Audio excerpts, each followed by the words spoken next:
Hello mga kalobs! Kumusta po kayo? Tanghali na nga din po pala, ito pong kain namin. Ako lang naman po, pati nga po si kuya yung nag-almusal ng umaga niyan. Tapos bumalik nga po kami sa higaan at nakatulog nga po pala ulit ako. Si Papa nga ay kinakapakapa niya pa nga po ako kung mainit pa nga daw po ako. Kababangan nga lang din po pala ni Papa dyan. Sinisigurado niya nga lang po kung wala na nga daw po akong lagnat mga kalobs. Ayan nga at pati si Mama ay nilalambing niya nga din po. Ganyan nga po kasi talaga si Papa sa amin. Si Kuya nga lang pong umiiwas kapag nga po niyayakap siya ni Papa, lalo na nga din po kapag nga po vinivideo siya. Umalis din po pala sila Mama at Papa nung hapon. Eto at hinahalongkat ko na nga din po yung mga binili nila. Nagpabili nga din po kasi ako sa kanila Mama at Papa ng prutas ko. Kiat-kiat at mangga po pala yung pinabili ko sa kanila. At may bonus pa nga pong alamang mga kalobs. Hindi na nga din po pala ako kumain ng hilaw na mangga. Gabi na nga din po kasi dyan at baka nga po sumakit yung tiyan ko. May inuwi nga din po pala sila na tron at pang merienda nga daw po namin yun ni Kuya. Kaya lang mga kalobs ay parang ayoko pa nga po ng turon. Dahil gusto ko nga din po kasi ng maasim-asim. Kaya eto at yung kiat-kiat nga po yung kinain ko kaagad. Pinasadya ko po palang pinabili sa kanila Mama ito dahil gusto ko nga po kasi talaga itong kainin. Medyo bumuti na nga din po pala yung pakiramdam ko dyan mga kalobs. Paano? Alaga nga din po kasi ako nila Mama at Papa.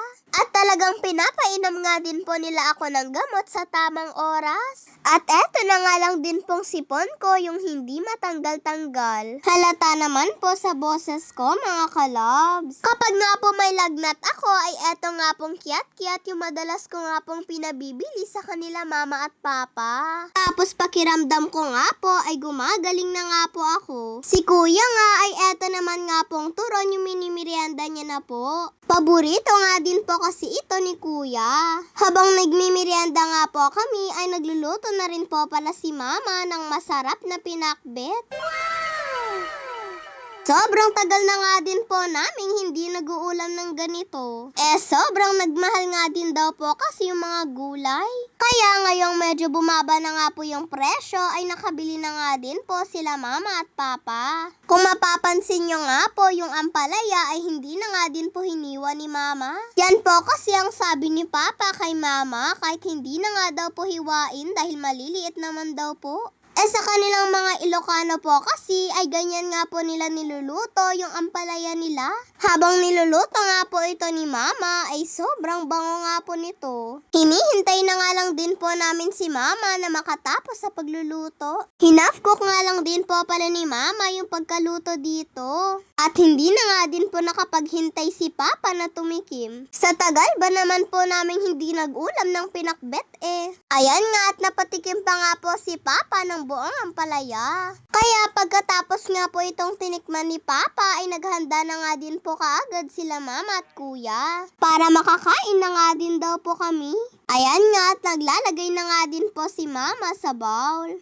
Nakakatakam nga po talaga mga kalobs. At feeling ko nga po ay eto nga pong pinakbet yung magpapagaling sa akin. Bago nga po kami kumain ay nagbigay nga lang po pala si Mama ng gulay nila nanay. Syempre gusto nga din po kasi ni nanay ng pinakbet. At pagkabigay nga po ni Mama, ayan nga at kakain na nga din po kami.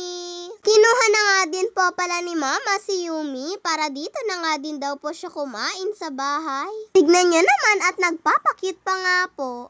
Habang kumakain nga po kami ay nakikita niya nga po si Mama na nagvi-video kaya sabi niya nga po ay itapat niya naman daw po sa kanya yung video. Kaya ayan nga at tinapat na nga din po ni Mama sa kanya para daw po magsubo na rin daw po siya. Hinalo-halo po pala ni Mama yung kalabasa sa kanin niya.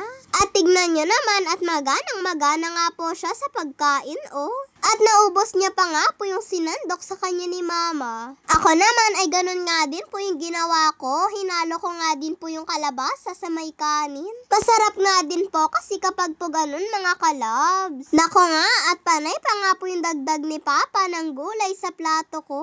Kapag po kasi alam niyang malapit na nga pong maubos ay dinadagdagan niya pa nga po. Subukan ko nga daw pong kumain ng sigarilyas dahil masarap. At tiyak, gagaling nga daw po ako kapag daw po maraming gulay yung kinain ko. Kaya wala na nga po akong nagawa kundi kumain na nga lang din po ng kumain. At sa totoo lang ay sobrang napadami nga po ako ng kain mga kalabs. Sabaw pa lang po kasi ng pinakbet ay talagang mapapadami ka na nga din po ng kanin. Pagkatapos ko po palang kumain ay kinain ko na nga din po pala itong hinog na mangga na binili nila Mama at Papa. Nabili ko nga din po kasi sa kanila ito eh.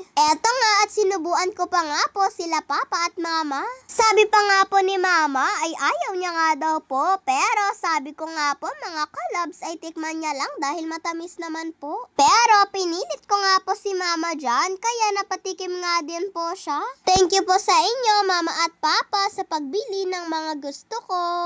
Pagkatapos ko po palang nakain yung mangga, sabi nga po ni Papa ay wag nga daw po muna akong uminom ng masyadong madami. Dahil painumin niya nga daw po muna ako ng Neosep para nga daw po sa sipon ko. Opo mga kalabs, pinapadurog ko nga po kay Papa yung gamot. Paano, nabubulunan nga po kasi ako kapag buong gamot nga po yung iniinom ko. At mas lalo nga lang din po kaming nagtatagal. God bless to all mga kalabs!